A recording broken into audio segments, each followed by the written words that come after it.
को समाजवादी पार्टी का core voter माना जाता था। 2019 और 2022 में ऐसा हुआ भी, लेकिन मुस्लिमों का वोट पाने के बाद भी समाजवादी पार्टी सत्ता का सुख नहीं भोग पाई।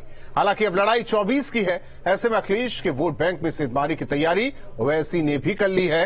अभी तक माना जाता था कि बीजेपी को मुस्लिम वोट नहीं मिलता, लेकिन निकाय चुनाव में बीजेपी ने यह मिथक भी तोड़ दिया और अब बीजेपी मुसलमानों को रिझाने में जुटी है।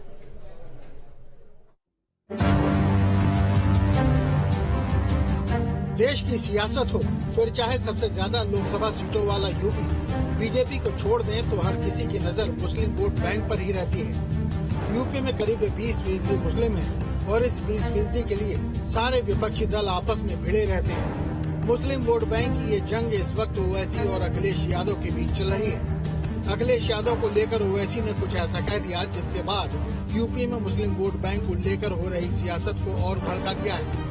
पहले आप लोगों को जरा ओवैसी का वो बयान सुना देते हैं। अखिलेश यादव ये कह रहे हैं कि असली हिंदुत्व को बचाना जरूरी है। पिछले विधानसभा के चुनाव में अखिलेश यादव को एक तरफा मुस्लिम वोट मिला है और जिसको एक तरफा वोट मिला है, जिसकी झोली में मुसलमान एक एक वोट डाल दिया, वो कह रहा है कि असली हिंदुत्व को बचाना है। क्यों बेवकूफ बना रहे आप मुसलमानों को उत्तर प्रदेश के? यूपी में मुस्लिम वोट बैंक कई सीटों पर असर डालता है। ऐसे में कोई भी दल मुस्लिम वोट बैंक को यूं ही छोड़ना नहीं चाहता। अभी तक माना जाता है कि मुस्लिम वोट बैंक समाजवादी पार्टी के खाते में जाता है, लेकिन एसपी के वोट बैंक में ओवैसी भी सेंधमारी करने में जुटे हैं और इसी वजह से वो मुस्लिम की दुर्दशा के लिए समाजवादी पार्टी को जिम्मेदार बता रहे हैं। आपको फुर्सत नहीं है, सिर्फ सांड समाचार करते हैं अखिलेश। ये तमाम बिचौलिया जो है, ये जो मिडिल मैन है, जो मुसलमानों को उत्तर प्रदेश के धोखा देते हैं कि भाजपा को हराना है, भाजपा को हराना है, और फिर वोट दिला दी अखिलेश को, तब भी भाजपा जीत गई और पूरे देश में भाजपा जो है मार्जिनलाइज कर रही है, टारगेट कर रही है मुस्लिम अक़लियत को उत्तर प्रदेश में भी हर जगह पर। और अखिलेश कह रहे हैं कि असली हिंदुत्व को बचाना है। क्या बचाएंगे आप हिंदुत्व को बचाएंगे? आप सेकुलरिज्म को नहीं बचाएंगे? आप संविधान को नहीं बचाएंगे? हिंदुत्व और सेकुलरिज्म और संविधान कहां पर एक जगह जमा हो सकते हैं? ओवैसी ने अखिलेश पर तंज कसा तो समाजवादी पार्टी ने भी पलटवार करने में देरी नहीं की। उनको तो मैं यही राय दूंगा कि वो इधर उधर ना घूमा करें, वो राष्ट्र की बात किया करें तो ज्यादा अच्छा है। हमेशा राजनीति अच्छी नहीं लगती है और सब जानते हैं कि कौन सी राजनीति कर रहे हैं, किसके लिए वो काम करते हैं, ये छुपा किसी से नहीं। इसलिए वो राष्ट्र की बात करें तो ज्यादा अच्छा होगा।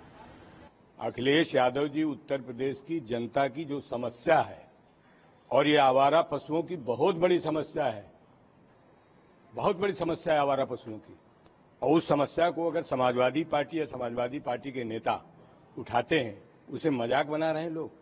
कभी खेती करें, सब समझ में आ जाएगा कि खेती करने वालों का हाल क्या है।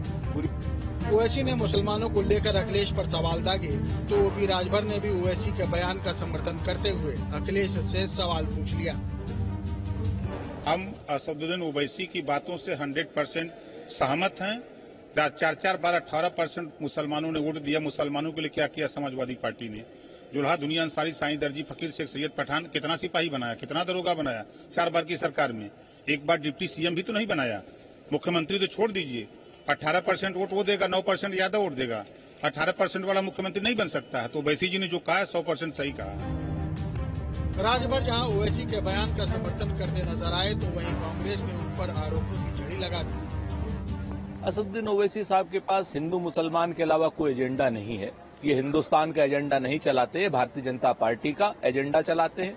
हमारा स्पष्ट आरोप है असदुद्दीन ओवैसी के ऊपर कि तेलंगाना में वो बताएं कि उन्होंने अक़लियत के लिए क्या किया। दरअसल मुस्लिम वोट के दावेदार केवल समाजवादी पार्टी नहीं बल्कि कांग्रेस भी है। हालांकि 24 के लिए बने विपक्षी दलों के गठबंधन में एसपी और कांग्रेस साथ में है। ऐसे में अगर ओवैसी मुस्लिम को रिझाने में कामयाब हुए तो मुस्लिम वोट का बिखराव होगा और इसका सीधा फायदा बीजेपी को होगा। हालांकि आंकड़े बताते हैं कि मुसलमानों के एकजुट होने का फायदा 22 के विधानसभा चुनाव में अखिलेश यादव को मिला था।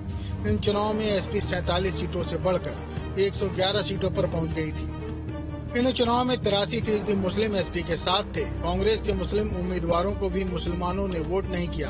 ओवैसी की पार्टी AIMIM को भी मुस्लिमों ने नकार दिया था। इतनी बड़ी तादाद में मुस्लिम समुदाय ने किसी एक पार्टी को 1984 चुनाव के बाद वोट किया था।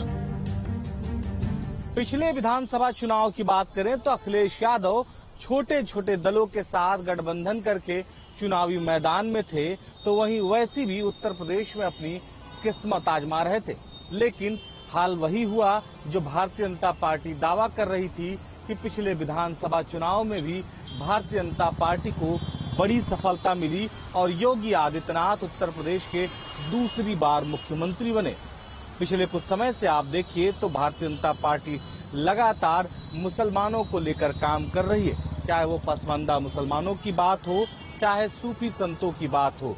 लगातार जो भारतीय जनता पार्टी है वो मुसलमानों को योजनाओं के जरिए आगे बढ़ाने में लगी है। वहीं सवाल ये है कि मुस्लिम मतदाता 2024 के लोकसभा चुनाव में किसके साथ रहेगा। लेकिन इसी तरह से एकजुट रहा तो सूबे की 26 लोकसभा सीटों पर सियासी उलटफेर हो सकता है। इस बीच बीजेपी भी मुस्लिम वोट बैंक को साधने में लगी है। इसके लिए यूपी में योगी सरकार लगातार काम कर रही है। विपक्षी भले ही सीएम योगी पर मुस्लिमों पर अत्याचार करने के आरोप लगाएं, लेकिन सच्चाई यही है कि सरकार की हर योजना का लाभ बिना किसी भेदभाव के हर किसी को मिल रहा है। सीएम योगी लगातार सबका साथ और सबका विकास के एजेंडे पर काम कर रहे हैं। Team news state.